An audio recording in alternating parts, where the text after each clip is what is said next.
Hey guys, Matt from Adventurecruiser. Today I want to talk a little bit about FPP.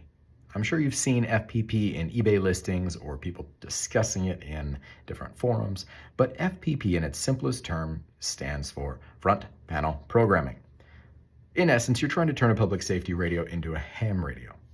Traditionally, ham radios have had the opportunity to program everything you need from the front panel. You can program multiple channels, multiple repeaters, PL tones, you name it, from this front panel.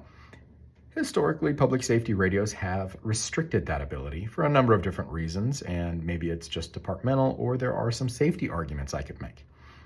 But there is a necessity for front panel programming under very specific situations.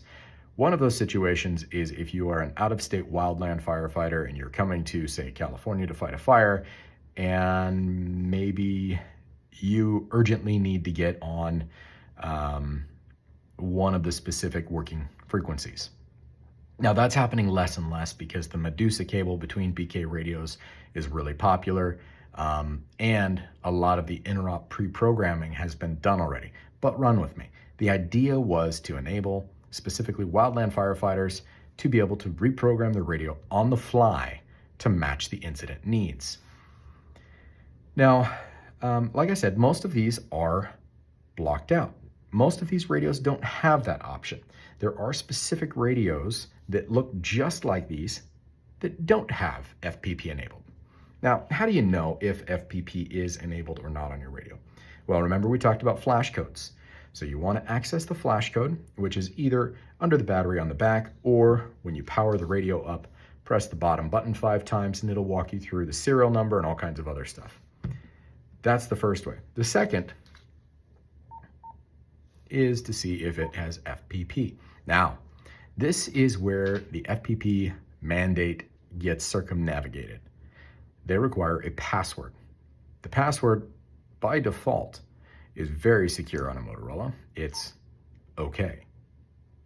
Pretty amazing, huh? You can change some of the radio parameters, but not many. And you can select specific frequencies and channels that you want to alter. Now, the Motorola has it pretty well locked down. You can't change a lot, but it is possible to change, for instance, from digital to analog or vice versa, change your PL tone, change your transmit and receive frequency. So you can do enough on this. Is it as easy as a ham radio? No, and it's not designed to be, and that's okay. Is this restricted simply to the APX line of Motorola's? No, this is an XTS 5000 that also has FPP enabled, and there we go. Now the challenge is XTS 5000s have some programming challenges. Once you enable FPP, it creates new profiles for each channel, and it gets really confusing. So a lot of guys don't like it as much on the XTS 5000. I have 2 identical XTS 5000Rs. One has FPP and one doesn't. So again, you need to know what you're looking at when you're reading the flash code of the radio or going through the menu.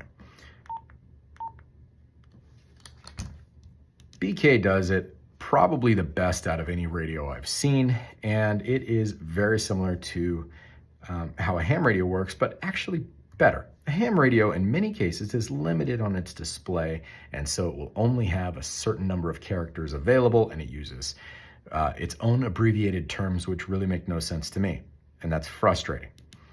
On BK, you go menu, and then you go to the last option, which is 56 in this case, and you have to enter a password. Now, it's important to note that whatever channel you want to edit in FPP, you have to enable that either in CPS, which is the Motorola language, RES, radio editing software, which is the BK radio. You have to enable that for the specific zone and channel. Well, we're going to go into keypad programming here, and you can see that there is a ton of stuff that I have through RES enabled FPP to edit. Basically everything in the radio. You can change systems, I can change zones, I can add, delete zones. You can't do that in a Motorola. And then in the channels, I can add edit or delete a channel. Now in the Motorola, it is pretty locked down, but it still works if you need it in a pinch. Now I'll give you an example. The only time I have ever used FPP when I needed it was I worked for a security team on the weekends for my church. And I had programmed my radio to match our church's frequencies. And unfortunately, I made a mistake and I put it into digital instead of analog. I was just going fast. Well, I didn't have the opportunity to go back to my computer, so I logged into FPP on the radio and was able to change it from digital to analog like that. Now, was it absolutely necessary that I had to do that morning? No, there were spare radios I could have used, but I wanted to use my radio, darn it. And that saved the day. But when you're trying to buy a radio, is it absolutely mandatory that you buy one with FPP? No. Is CPS a much better way of programming a Motorola? Absolutely. Without a doubt, hands down. Do you want to have random features just because you can? Yeah, I do too. And I don't blame you one bit for that. But I want you to understand that FPP does not give you full control of the radio. It is still very locked down on a Motorola, and you do need CPS, so you need to have authority to program your radio, and you're just limited. Does it mean that the radio has more value? To some people it does. Maybe not to everybody, but to some people it does. So again, FPP is front panel programming. It's turning a public safety radio into a ham radio in essence. If you are a ham, that's a great thing to have. If you are in public safety, I would say it's probably not worth the money. That's all I got for you today. I hope that helps, and have a wonderful rest of your day.